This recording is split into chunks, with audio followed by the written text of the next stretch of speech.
regardez la Bible, consultez-la. Est-ce que le Christ étant la vérité avait délivré toute la vérité? Comme cette vérité n'a jamais été révélée, on ne peut pas la trouver dans la Bible. Mais pourquoi vous n'avez pas fait Éden vous-même? Pour ce qui me concerne, le Seigneur a toujours voulu que je partage cette expertise, cette expérience avec plusieurs personnes. Vous voyez à travers les médias, à travers le monde, il y a des débats entre les chrétiens, même les chrétiens. Mais ça se passe ici sur le plateau de Maurice. Nous les suivons, ils ne se retrouvent plus. Vous avez toute notre permission parce qu'il y en a qui disent des vérités fausses ici. Le monde souffre terriblement parce que même la Bible, ils n'arrivent pas à la comprendre. L'adamisme, c'est une question identitaire. Où tu es, où tu n'es pas. L'être part de quelque part. Il faut lui affecter un esprit, une force capable d'animer l'être. Cette Afrique dont les chrétiens ne veulent pas entendre parler était une Afrique organisée. L'Égypte était déjà organisée quand la Grèce n'existait même pas. Et vous ne pouvez pas me montrer aucun verset du Coran qui pousse aux gens d'aller tuer. La Bible est mystérieuse. C'est pas donné comme ça. C'est Dieu qui parle. Et il vient en Afrique centrale, particulièrement au Congo, et il dit, ça c'est mon...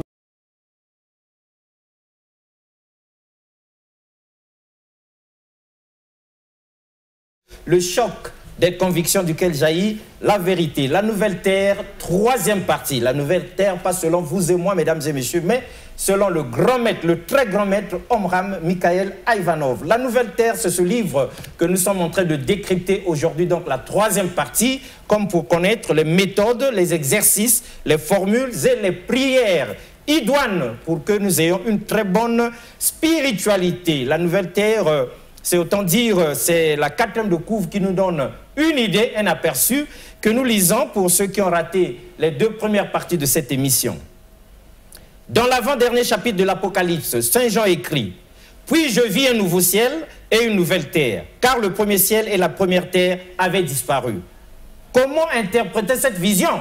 Pas comme on le fait à l'Église, comme on nous a habitués depuis 2000 ans. Non, suivez plutôt le grand maître qui parle ici. Dans le langage éternel des symboles, mesdames et messieurs, le ciel représente la partie spirituelle de l'homme.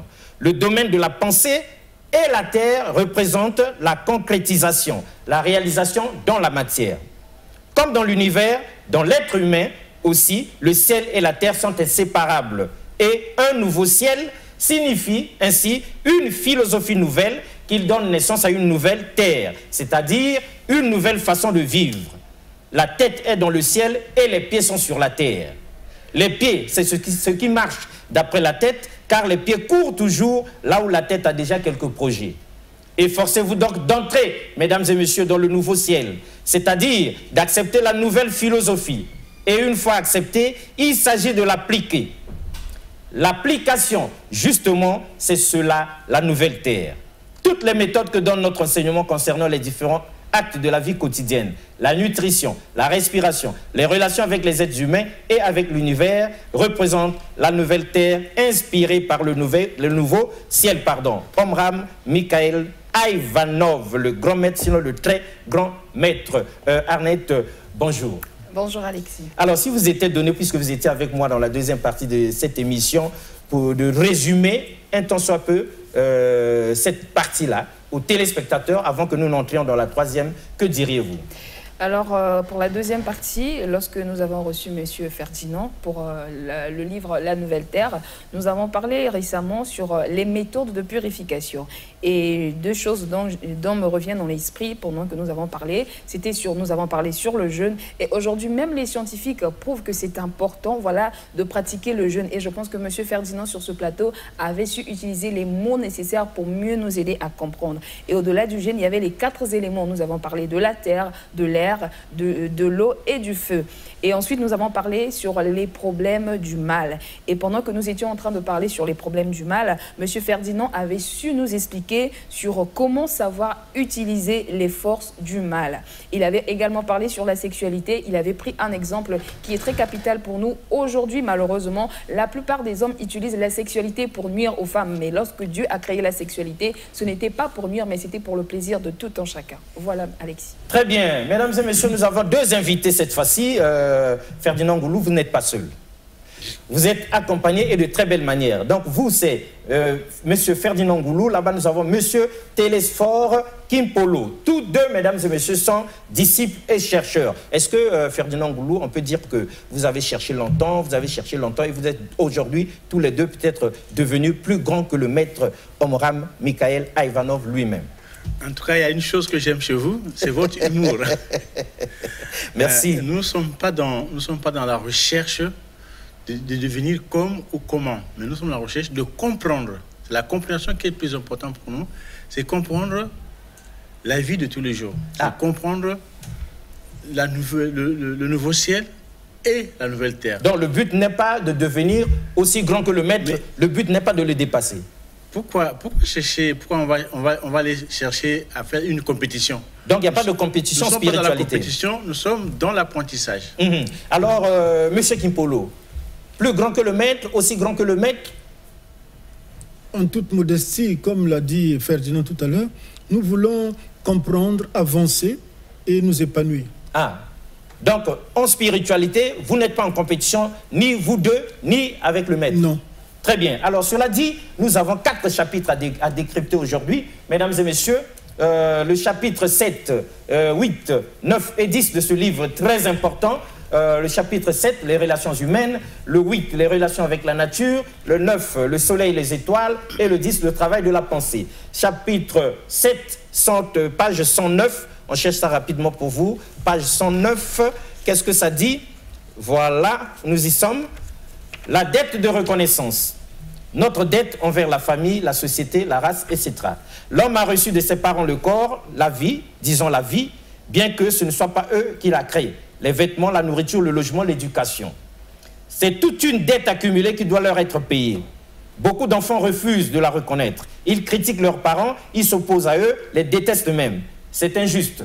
Les parents les ont aimés, ils ont souffert pour eux, ils les ont nourris, vêtus, protégés, ils les ont soignés quand ils étaient malades. Ils se sont occupés de leur éducation. L'homme a donc d'abord une dette envers ses parents. Explication, Ferdinand Ngoulou, Télésphore Kimpolo. Je vais commencer? Oui, allez-y. Sauf si Télésphore, je vais... Vas-y. Mais le maître le dit, un enfant, quand il vient sur la terre, il a un papa et une maman. Et ces deux êtres-là s'investissent pour à la fois le faire arriver, pour son éducation, pour l'envoyer à l'école, pour sa santé. Et souvent, qu'est-ce qu'on constate? Que ce sont ces mêmes enfants qui ont été traités avec amour, avec déviance par leurs parents, qui sont les premiers à taper sur leurs parents. Aujourd'hui, nous avons un grand phénomène qui est très courant. Aujourd'hui, on parle apparemment des bébés noirs. Des bébés noirs. Bref, des Koulouna. Nous ne sommes pas là pour traiter ce sujet. Oui. Mais c'est pour dire que nos enfants deviennent des bébés noirs. Voilà, c'est pour dire que effectivement, nous devons faire un effort, nous les enfants, les petits enfants, d'aimer nos parents.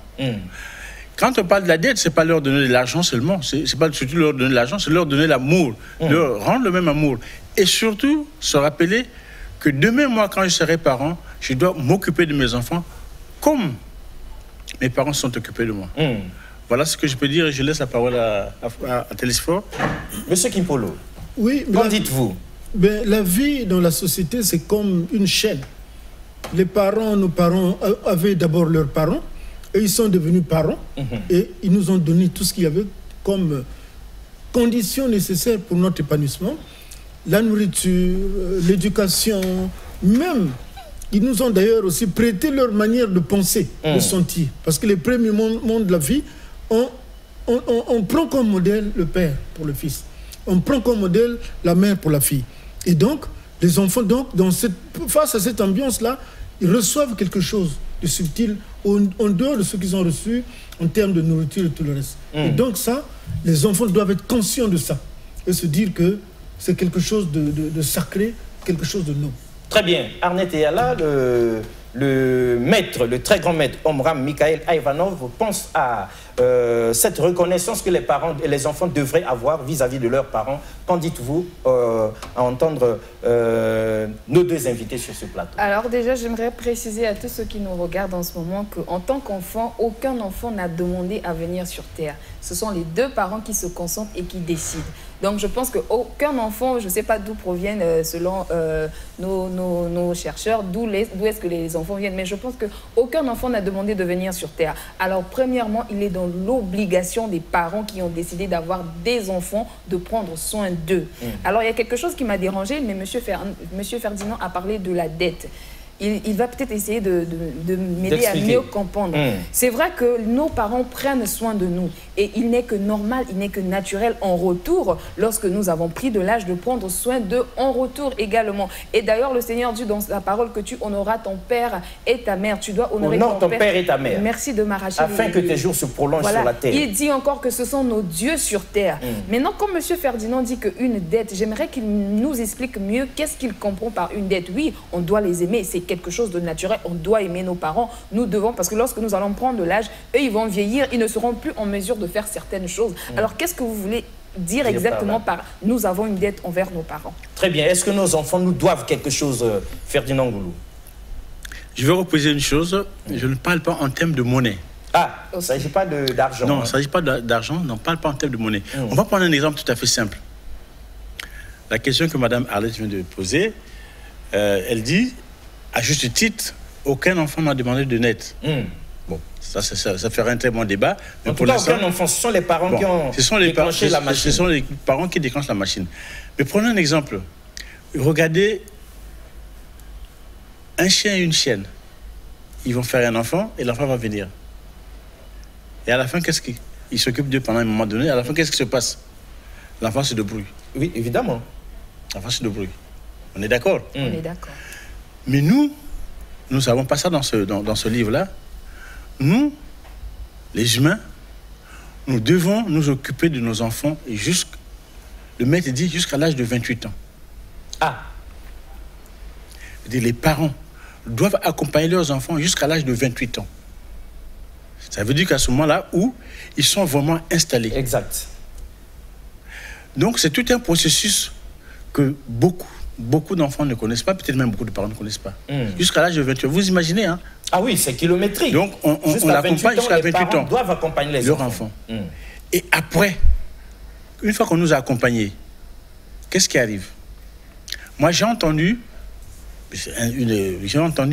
dans mes consultations, quelqu'un me dire, moi, j'ai coupé le pont avec mes parents. Ah oui? Vous voyez ce que il y a des enfants, ils sont nombreux là qui n'appellent plus les parents, qui rendent plus visite, qui n'ont plus de contact avec leurs parents. J'ai coupé le pont avec mes parents. Mais quand on coupe le pont avec ses parents, qu'est-ce qui arrive? Dites-nous. Ce sont vos propres enfants qui vont vous poser des problèmes extraordinaires. Ah. Donc c'est ça, l'amour qu'un enfant donne à ses parents permet à cet enfant-là d'avoir le même amour en retour de ses enfants. Moi, je ne parle pas des finances. Ah. Parce qu'on peut vous donner de l'argent par fierté. Je balance comme ça, sans amour. Donc la question de la dette, c'est une question psychologique. C'est l'amour. Est-ce qu'un enfant n'a pas le droit, le devoir plutôt, je veux dire, n'a pas le devoir d'aimer ses parents? Mais c'est un devoir naturel. Il n'y a même pas de débat là-dessus, d'autant plus que le temps est contre nous. M. Ferdinand disait que, juste comme ça, les parents doivent prendre soin des enfants jusqu'à l'âge de 28 ans. Mais je suis tellement vieille que je pense que mes parents ne vont plus prendre soin de moi parce que j'ai dépassé carrément l'âge. Oui, mais vous...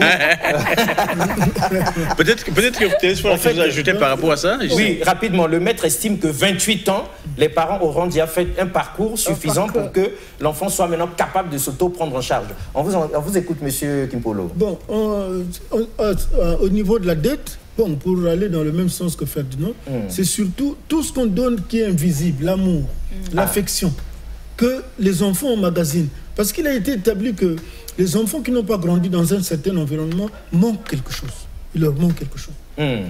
Donc l'amour permet aux enfants de s'épanouir. Et je voulais faire un petit bémol tout à l'heure, Madame Arlette, pour dire que effectivement, on attire les enfants par rapport à ce que nous ressentons, ce que nous souhaitons. Vous savez, dans beaucoup de familles, il y en a qui ont voulu avoir un enfant comme ceci, comme cela, ils l'ont eu. Donc, ces enfants-là, c'est comme ce sont des esprits. Donc, ils vont là où les parents leur ont préparé les conditions pour s'incarner, comme on dit. Donc, on peut discuter de ce qui a été dit. Les enfants n'ont pas demandé. Ça dépend.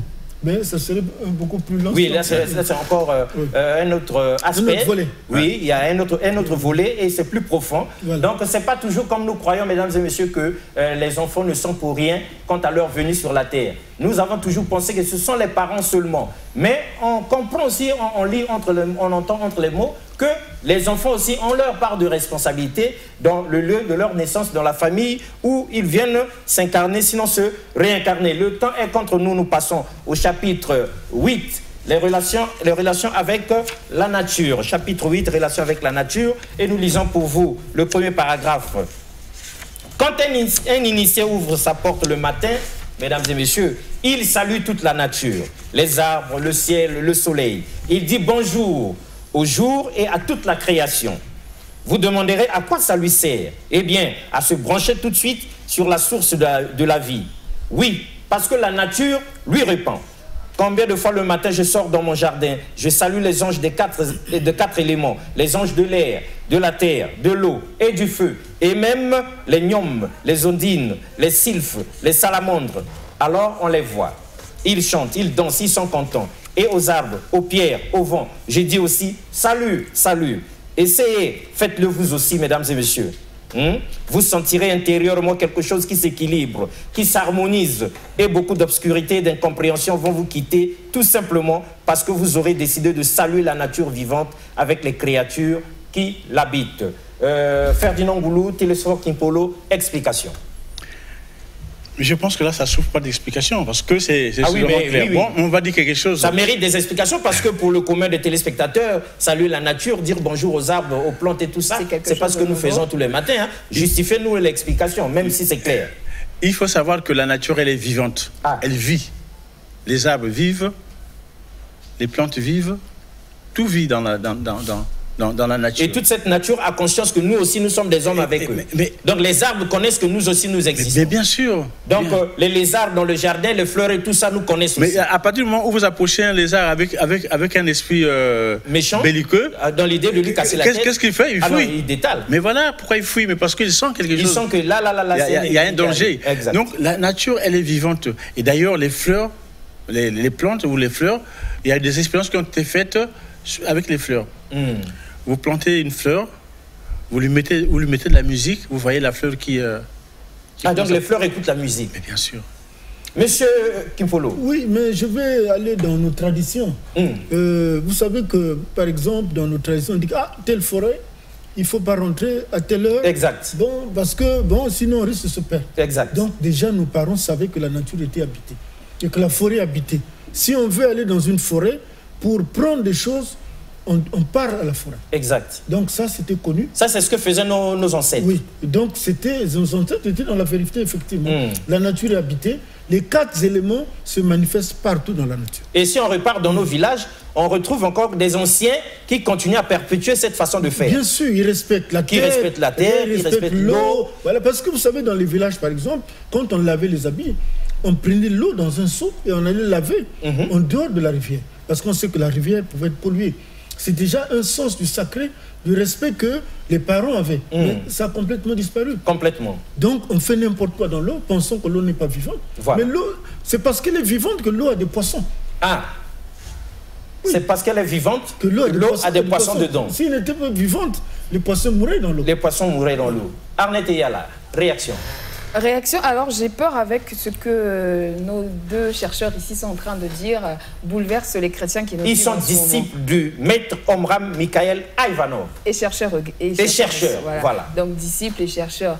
Maintenant, pour les chrétiens qui nous suivent en ce moment, ils savent qu'en fait, le danger, j'allais dire le danger ici, nous courons le risque de devenir idolâtres. Oui, de basculer dans l'idolâtrie. De basculer dans l'idolâtrie. Pourquoi je dis ça? La Bible dit quelque part, je ne connais pas précisément où, mais la Bible dit quelque part que toute la création tire son existence du Créateur. Et le Créateur nous dit de ne pas louer la créature. Merci, voilà. Donc, quelque part, il y a ce risque-là de devenir idolâtre. Peut-être que M.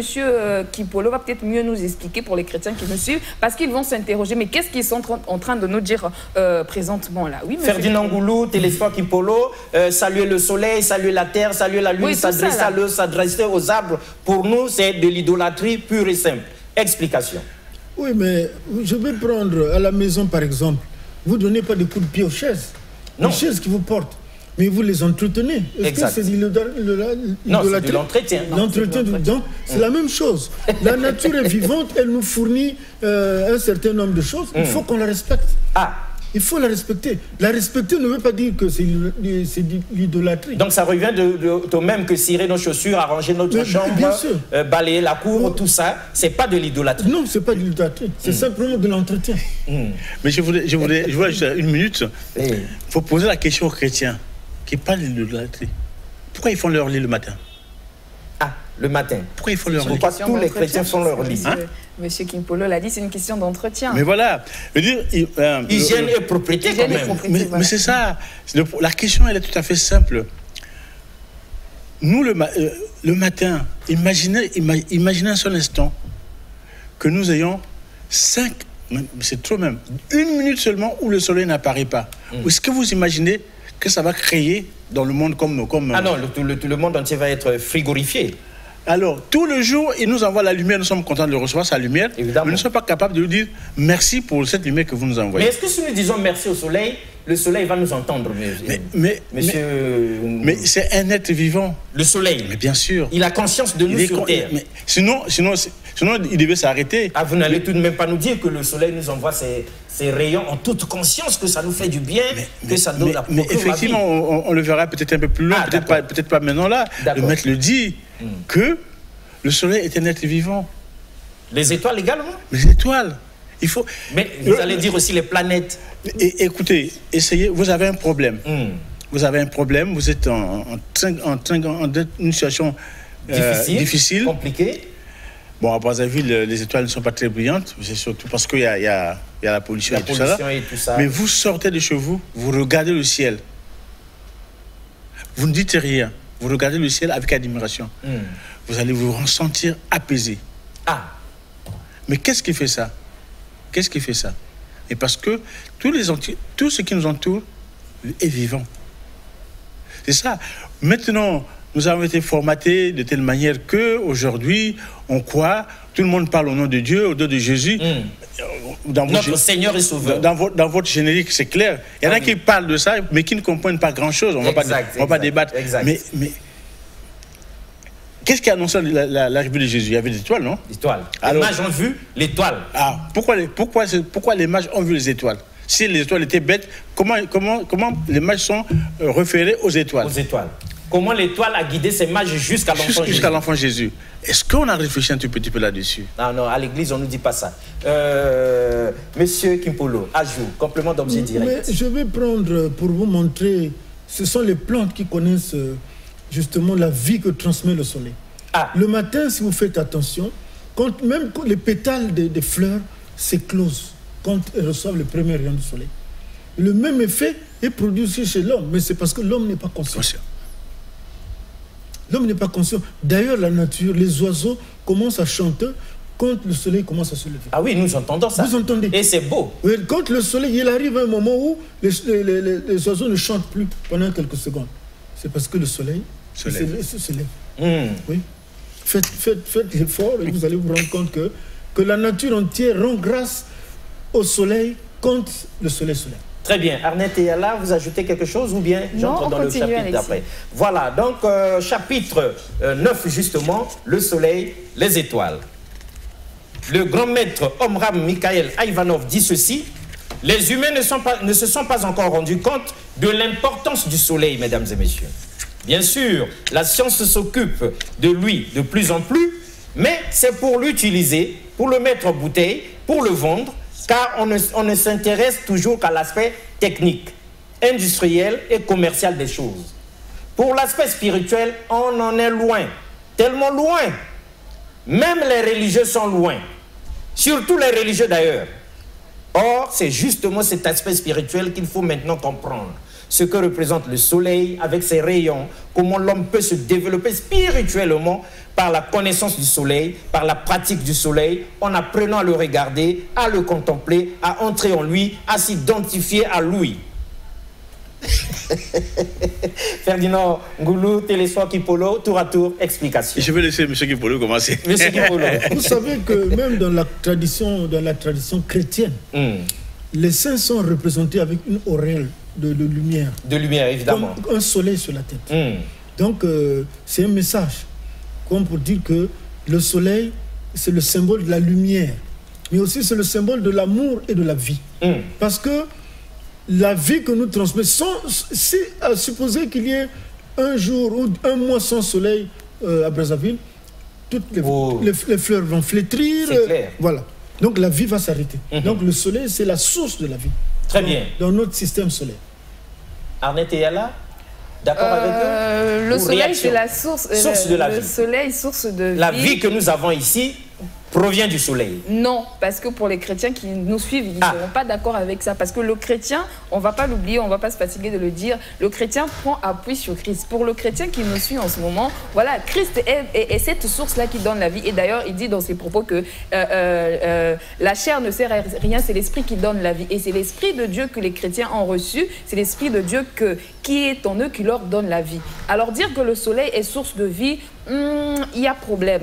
Et les scientifiques, et je vais rejoindre les scientifiques sur ce point, oui, le soleil a des apports bénéfiques sur notre peau.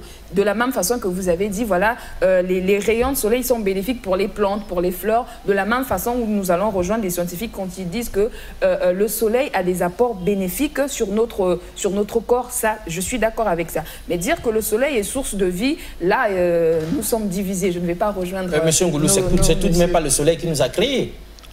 Ah oui, parce qu'il faudrait qu'on sache qui fait quoi. Le soleil n'a pas créé les humains. Le soleil n'a pas créé... Ni les animaux, ni les plantes, ni le reste du monde. Mais le soleil apporte aux animaux, aux humains, cette énergie qu'on appelle la vie. Je veux dire, la question est tout à fait simple. Prenez votre fleur, mettez-la dans la chambre où il n'y a pas de soleil, elle va mourir. Elle va flétrir et mourir. Elle va mourir. Mais nous, si nous vivons... Même nous-mêmes aussi, nous avons besoin de soleil. Mais imaginez qu'on vous enferme dans un endroit où il n'y a pas de soleil. Dans un frigo. Même pas un frigo, mais même dans une chambre où il n'y a pas de soleil. Vous savez ce qui va arriver? Je vais vous dire une chose.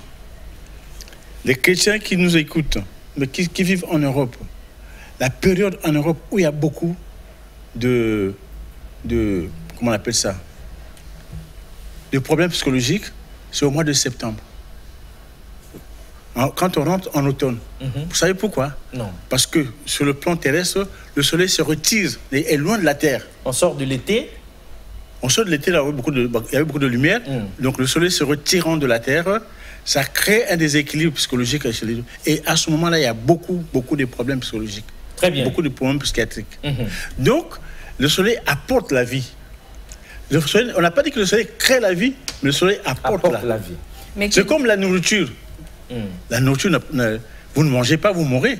C'est clair. Mais voilà. Mais écoutez, monsieur Alexis, nous connaissons ce que le Seigneur a fait 40 jours sans manger. Il n'est pas mort au bout de 40 jours. Mais le Seigneur, c'est pour vous les chrétiens. Non, la question est tout à fait simple. Le jeûne, Madame Arlette, monsieur Alexis, moi, nous pouvons faire 40 jours sans manger. Nous n'allons pas mourir. Nous n'allons pas mourir. Mais sauf que, si on fait une seconde sans la lumière, on va mourir. Ah non. Une seconde sans la lumière, mais écoutez, monsieur Alexis, mourir. On a un autre chapitre. Je vais terminer. Oui. Quand quelqu'un meurt, qu'est-ce qu'on dit? Akatimoto. Il s'est éteint. Il est éteint? Oui. Ça veut dire quoi? Ça veut dire la lumière s'est éteinte. Ça veut dire que le feu à l'intérieur s'est éteint. Mais comment vous dites qu'une minute sans lumière, vous allez mourir? Jésus est la lumière. Il dit dans sa parole qu'il est la lumière. Comment? Je pense que quelqu'un qui peut même s'enfermer une semaine dans la maison sans avoir des rayons de soleil, il va continuer à vivre au-delà de ces Non, mais quand effectivement, Jésus dit, je suis la lumière du monde. On est d'accord, non? ok, Jésus est la lumière du monde. Mais pourquoi la lumière du monde? Mais parce que Jésus, il est connecté avec le Père Céleste. Et les chrétiens sont connectés à Jésus. Mais ça serait un bon débat. Oui, mais regardez. On n'est pas à l'église ici. Regardez. Non, attendez. On n'est pas à l'église. Ce qui fait rire, c'est quoi? C'est que. Regardez les chrétiens. Regardons tous les chrétiens que nous sommes. Mais regardez ce que nous sommes, nous. Oui, vous voulez nous dire quoi? Mais la différence du grand travail que Jésus a fait sur la terre et ce que nous, les bêtises que nous commettons sur la terre. Donc, si on regarde, on compare Jésus aux hommes de Dieu aujourd'hui, on verra la délinquance pastorale d'un côté, le jour et la nuit. On verra la pureté qu'avait été le maître Jésus lui-même. On ne peut pas comparer quelqu'un qui a vécu. Très bien, les téléspectateurs vont prendre leurs responsabilités. Ils vous écoutent. Merci Arnette d'avoir apporté cette contradiction parce que c'est exactement ce que les téléspectateurs pensent qu'elle traduit ici en question pour que M. Ngoulou, M. Kimpolo sachent qu'ils sont en présence aussi de 75 à 80% de chrétiens qui nous suivent. Quelqu'un intervient par SMS. Bonjour, comment savoir que tu as des problèmes spirituels? Bon, là, on ouvre une parenthèse. Comment un homme peut savoir qu'il a des problèmes spirituels? Mais c'est simple. Quand tu es triste. Quand tu es triste, il y a problème. Il y a quelque chose qui ne va pas. Il y a un déséquilibre intérieur. Tu ne te sens pas bien. Tu ne te sens pas bien. Il y a problème. Il y a déséquilibre. Tu es toujours nerveux. Toujours nerveux. Il y a un problème spirituel. Voilà. Très bien. Et puis la maladie, c'est quoi? La maladie aussi, c'est un problème spirituel. La conséquence d'un problème spirituel. En tout cas, en psychologie, on parle de la somatisation de la maladie. Donc on commence par le psyché, par le côté psychologique, et qui va déteindre sur le soma, le corps. Très bien. Et le téléspectateur par SMS, mesdames et messieurs, a posé cette question. Nous la ramenons maintenant du côté de M. Kimpolo. Il dit, j'ai envie de vous rencontrer. Je fais comment pour bénéficier de vos conseils? C'est-à-dire le téléspectateur qui nous suit aimerait bien vous rencontrer, c'est-à-dire vous deux, le monde, les disciples du maître Omram Mikhaël Ivanov. Qu'est-ce que vous lui dites? Comment il peut entrer en contact avec vous? C'est tout simple. Hein. Oui. Un coordonné, des numéros ou bien... Oui, on peut donner un numéro téléphonique. Donner un numéro de téléphone, comme ça il note. Ok. Oui. 05 355 33 27. 33 27. 05 355 33 27. Si vous voulez vraiment rencontrer monsieur ici, Ferdinand Ngoulou, Télésphore Kimpolo, afin de vous abreuver aussi à la source du très très grand maître Omram Mikhaël Ivanov pour connaître les méthodes, les exercices, les formules, les prières qui vont faire de vous la nouvelle terre. Je peux ajouter le mien aussi, oui, peut-être qu'on ne sait jamais. 05 548 38 encore. Supposons que M. Kimpolo soit en déplacement ou vice-versa. Il peut voilà, on va revenir sur ces numéros, ne vous en faites pas. Ceux qui n'ont pas noté vont noter. Le dernier chapitre, le travail de la pensée. Page 163. Le travail de la pensée. Alors, le grand maître, le très grand maître Omram Mikhaël Ivanov, que nous autres là, nous n'avons pas connu et nous regrettons beaucoup parce qu'il est déjà reparti dans les sphères célestes. Le très grand maître Omram Mikhaël Ivanov dit ceci: la pensée permet d'extraire la quintessence. On a tellement habitué les humains à travailler à la surface des choses qu'il est maintenant difficile de les amener vers une autre conception. Il ne se doute pas que dans le travail de la pensée se trouvent des possibilités inouïes qu'aucune autre activité ne pourra jamais leur procurer.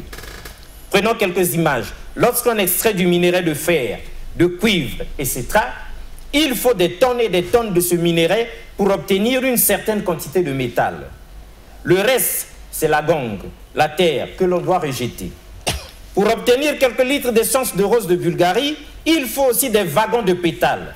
Mais voilà, un litre de cette essence de rose vaut une fortune, tellement elle est précieuse. Tous les travaux des humains en général consistent en quelque sorte à remuer des tonnes de gangue, la matière la plus grossière, tandis que le travail de la pensée permet d'en extraire la quintessence. Si vous ne savez pas travailler par la pensée pour vous concentrer, vous contrôler, vous dominer, orienter vos énergies et les diriger vers les régions supérieures, tout ce que vous pouvez obtenir, mesdames et messieurs, ressemblera à des wagons de minerais qui vont vous encombrer et dont vous ne pourrez rien faire tant que vous n'aurez pas appris à en tirer la quintessence. Ferdinand Goulou, Télésphore Kipolo, messieurs, explication. Je vais commencer par une image assez prosaïque. Une demoiselle dit que je vais ouvrir un salon de coiffure. L'idée est là.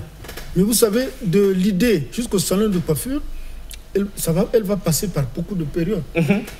Ah, mais il faut des meubles, il faut des appareils, il faut ceci, il faut un local. Donc, à la fin, après avoir remué tant d'idées, elle va avoir une petite maquette, sûrement de 2 ou 3 pages, où seront condensés tout ce qu'elle a eu à brasser. Mais elle a dû faire peut-être plusieurs jours. On arrivera, mais elle aura une page où elle aura tous les éléments. Le prix des appareils, le prix des fauteuils, le prix des tabliers. Donc le devis estimatif de tout ça. Voilà. Mais ça a commencé par une idée. Par une idée. Mais il fallait brasser plusieurs idées. Étape par étape pour arriver à une idée finale qui est le projet lui-même. Exact. Donc voilà un exemple prosaïque. Très bien. Donc pour obtenir cette idée-là, il a fallu, comme l'image tout à l'heure, brasser des tonnes et des tonnes d'informations pour arriver à ça justement. Très bien. Monsieur Ngoulou, complément d'objet direct. Ou bien Arnett réagit. Je vous laisse Madame Arnett réagir. Arnett et Ala, qu'est-ce que les chrétiens que vous représentez sur ce plateau, circonstanciellement, vous chargent de répondre à ces affirmations? Alors, permettez-moi, je vais lire Philippiens 4, 8, concernant la pensée.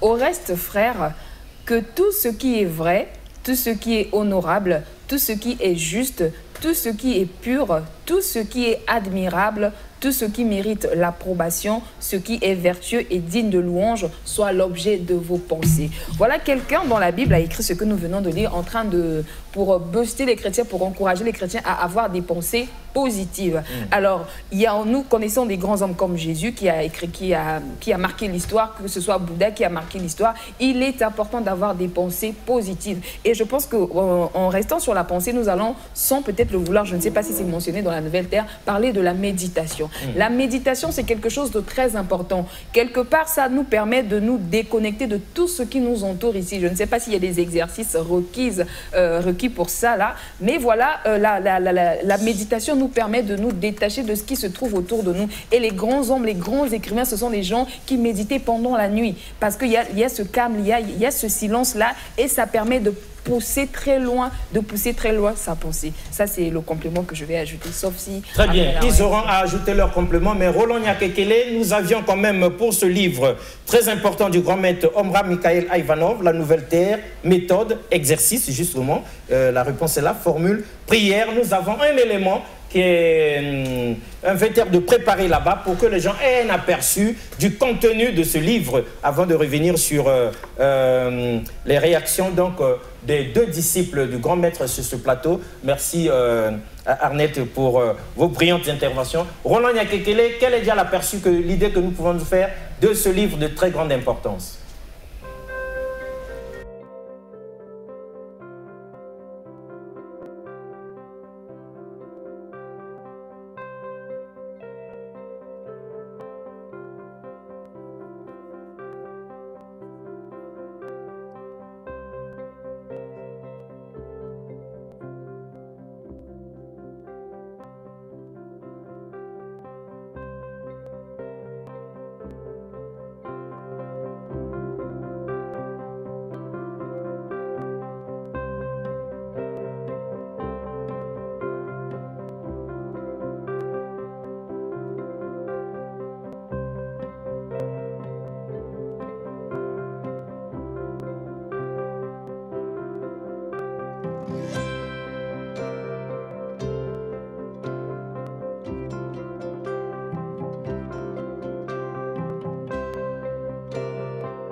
Très bien. Mesdames et messieurs, croire ne suffit pas.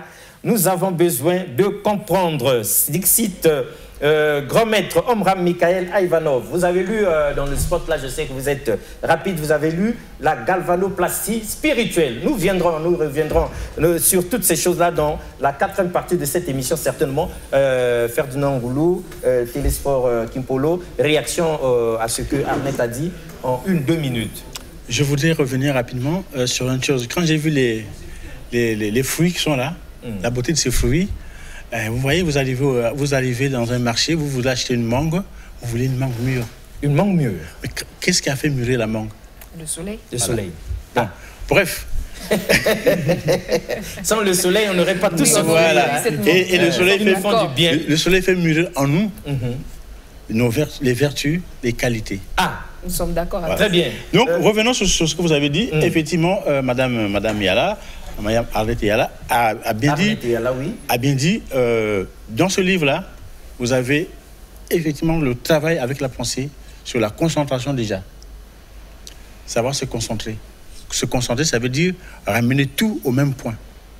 Ça y est dans le livre, la concentration. Et la méditation. La méditation, c'est un exercice intellectuel. La concentration, la méditation, c'est des choses importantes? C'est deux choses différentes, mais des choses très importantes. Très importantes. Vous ne pouvez pas faire, déjà même ici, quand on arrive, on vous a vu, vous étiez concentré en train d'écrire. Oui, parce que bientôt on va le lancer en direct, donc il faut que on se concentre. Donc, vous ramenez... Il ne faut pas qu'on soit dispersé. Toutes vos pensées, tous vos sentiments et tout votre corps vers un seul point, ce que vous avez envie de faire, ce que vous devez écrire. C'est comme des sportifs quand ils montent sur le ring. Voilà, on se concentre. Sinon, si on est dispersé, on ne peut rien faire. Et deuxièmement, la méditation, comme je disais tout à l'heure, après je laisserai la parole à Télésphore. La méditation, c'est un exercice intellectuel. Mais ça nous fait peur à la méditation. Vous fermez les yeux, vous faites traîner des postures et tout ça. C'est un peu satanique. On n'a pas besoin de fermer les yeux. On n'est pas obligé de fermer les yeux. Mais c'est la pensée qui va voyager sur un sujet. Tout le monde médite. Tout le monde? Tout le monde médite. Sans exception. Mais bien sûr. Imaginez que vous sortez d'ici, quelqu'un vous dit, on vous a pris votre argent, ou bien on a touché chez vous là-bas à la maison. Quand je vais arriver, en tout cas si je l'attrape, je veux... Chemin faisant, on est en train d'analyser, de chercher... Sauf que c'est une méditation prosaïque.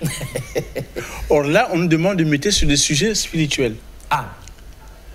Quand le chrétien s'assoit, ferme ses yeux, il imagine, on va se concentrer sur le sang de Jésus qui va nous purifier. C'est de la méditation. Vous écoutez les chrétiens, c'est de la méditation. C'est de la méditation. C'est de la méditation. Ils le font sans le savoir, je l'ai dit. Non, c'est...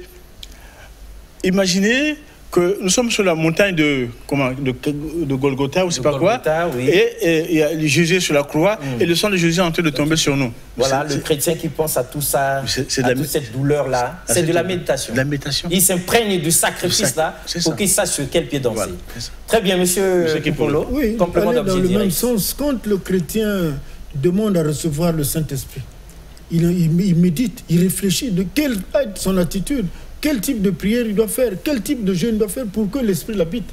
C'est la méditation. La méditation. Oui, donc c'est une très bonne chose. C'est une bonne chose. Ça dit qu'une réflexion spirituelle sur un sujet, sur une préoccupation. Donc la méditation, contrairement à ce qu'on nous dit à l'église, c'est pas se connecter à des démons, à des esprits mauvais et puis tout ça. Non. Mais le poète médite. Le pasteur médite. Le poète médite, le pasteur. Même le pasteur, avant de venir prêcher, il médite, il prépare sa prêche et tout ça. C'est ça. Très bien. Donc, j'ai une question, Alexis. Je veux revenir sur la concentration. Vous savez, c'est pas facile pour nous qui sommes parents. Parfois, tu as des enfants qui pleurent là-bas, tu as des factures impayées. Est-ce que vous êtes sûr, monsieur Ferdinand? Dites-nous, parce qu'il y a des gens qui s'interrogent. Quand vous dites que se concentrer, ramener toutes ses pensées sur un point, est-ce que c'est possible vraiment de se concentrer à ce point?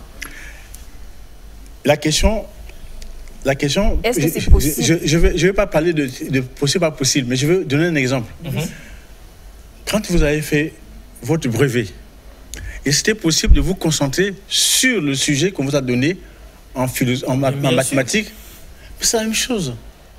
Je veux dire,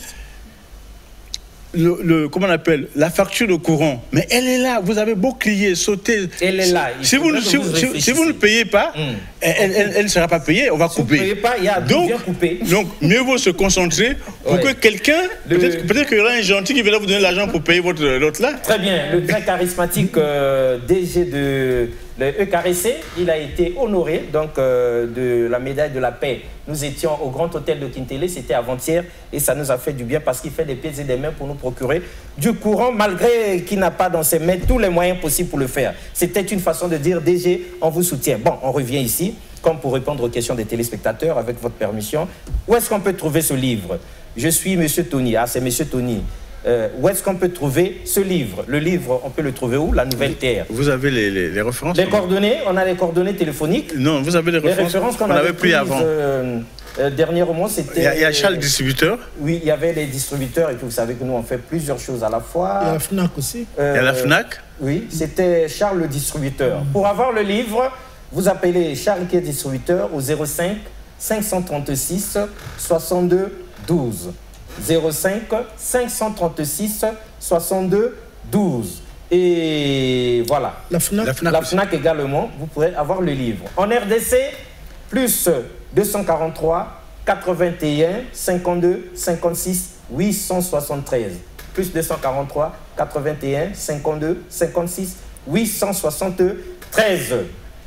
Et on avait vu même au Cameroun. Au Cameroun, oui. Plus 237, pour ceux qui sont au Cameroun, 69 99 50 44.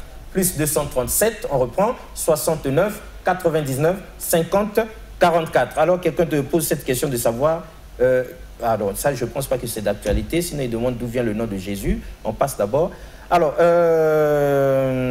salut, aujourd'hui je peux dire que chez les chrétiens ne sont pas sauvés que par Jésus, qui lui-même est passé par une école pour devenir rabbi. Donc il n'était pas encore lumière, car lorsqu'on nous a parlé de l'arrivée de Jésus, il est passé en Égypte pour se faire former.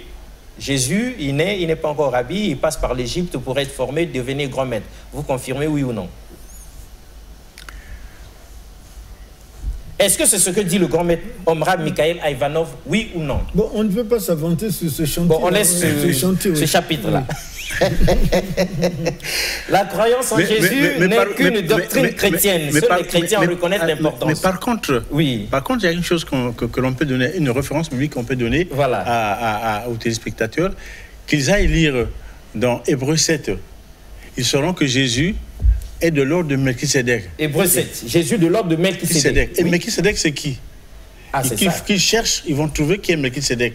Ils vont se rendre compte qui est Melchisédek et pourquoi Jésus est de l'ordre de Melchisédek. Et Melchisédek, on l'a vu aussi avec Abraham. On peut là, je n'ai pas les références. Si, on connaît, là où il vient, il prend la dîme du côté d'Abraham. On nous dit ça à l'église. Voilà. Donc, ici, le devoir est posé. Faisons des recherches. Qui est exactement Melchisédek? Cela dit, bonjour, c'est Grace Elenga. Grace Elenga nous suit. J'ai une petite question pour vous. C'est de savoir, la lumière et le soleil, est-ce la même chose? Ferdinand Goulou, Télésphore Kimpolo, Grace aimerait savoir, la lumière dont on parle, le soleil, est-ce que c'est la même chose? Mais le soleil est tout en même temps. C'est la vie, la chaleur et la lumière. Voilà. Très bien. Alors donc, nous étions dans la Nouvelle Terre, troisième partie, avec messieurs et monsieur Ferdinand Goulou, Télésphore Kimpolo. Maintenant, c'est l'atterrissage. Arnette est là avant que nos invités ne concluent en 30 secondes chacun. Si vous étiez donné aussi 30 secondes pour dire quelque chose de cette émission aux téléspectateurs, que diriez-vous? Alors, je vais être très brève. C'est déjà une joie de pouvoir être ici parce que le défaut avec, pas seulement les chrétiens, mais le défaut avec la plupart des personnes et surtout les jeunes que nous sommes, nous ne cherchons pas à comprendre, nous n'aimons pas lire, nous n'aimons pas nous cultiver. En tout cas, nous ne faisons pas de recherche. Voilà, nous ne faisons pas. Et c'est vraiment bien de recevoir nos messieurs ici. Donc sur ce plateau, et je retiens cette phrase pendant le VTR qui passait: croire ne suffit pas, il faut comprendre. Donc nous avons besoin de nous cultiver, nous avons besoin de faire des recherches et ne manquez pas la 4e partie de l'émission. Ne manquez pas la 4e partie, ça va être chaud. Alors Ferdinand Goulou, Télésphore Kimpolo, vous avez 30 secondes, sinon 1 minute à chacun pour conclure. En tout cas, moi je veux dire merci. merci surtout aux téléspectateurs qui ont réagi. Ça montre que l'émission est suivie, que le sujet est intéressant. Et que voilà, la seule chose qu'on puisse faire, et Madame Yala l'a dit, continuons à faire des recherches et puis c'est en cherchant qu'on trouvera. Très bien. Télésphore Kimpolo. En tout cas, merci pour les téléspectateurs qui nous suivent. Mais tout simplement pour dire que la nouvelle terre, un nouveau ciel, une nouvelle terre, c'est une nouvelle façon de comprendre. Et ensuite, la nouvelle terre, un comportement qu'il faut adopter par rapport à la vie, par rapport à la nature. Très bien. Alors, un des téléspectateurs de nous dire ici, Melchisédek, c'est un ordre. Bien, ordre spirituel, ordre initiatique, ordre divin, ordre je ne sais pas quoi, tout ça, nous aurons des explications certainement dans la 4e partie de cette émission quand nous reviendrons avec M. Ferdinand Ngoulou, M. Télésphore Kimpolo. Sinon, pour les contacter et vous aussi venir vous abreuver à la source vivante qu'est le grand maître Omram Mikhaël Ivanov, vous aussi devenir une nouvelle terre, 05 355 33 27. 05 355 33 27, sinon 05 548 38 38. 05 548 38 38 et vous aurez l'un des disciples du grand maître sur ce plateau pour vous orienter. Cela dit, nous disons à tous ceux qui nous ont suivis, merci, au revoir et à la prochaine.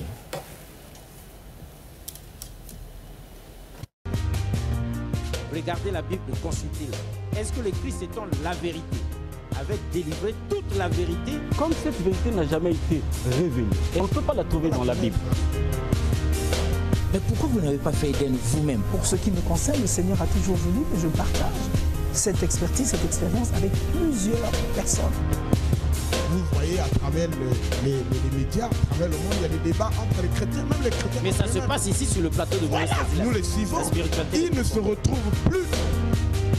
Vous avez toute notre permission parce qu'il y en a qui disent des vérités fausses ici. Le monde souffre terriblement parce que même la Bible, ils n'arrivent pas à la comprendre. L'adamisme, c'est une question identitaire. Où tu es, où tu n'es pas. L'être part de quelque part. Il faut lui affecter un esprit, une force capable d'animer l'être.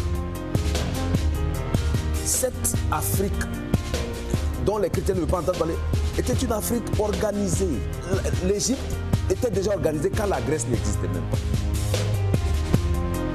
Et vous ne pouvez pas me montrer aucun verset du Coran qui pousse aux gens d'aller tuer. La Bible est mystérieuse.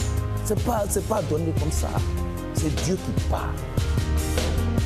Et il vient en Afrique centrale, particulièrement au Congo, et il dit, ça c'est mon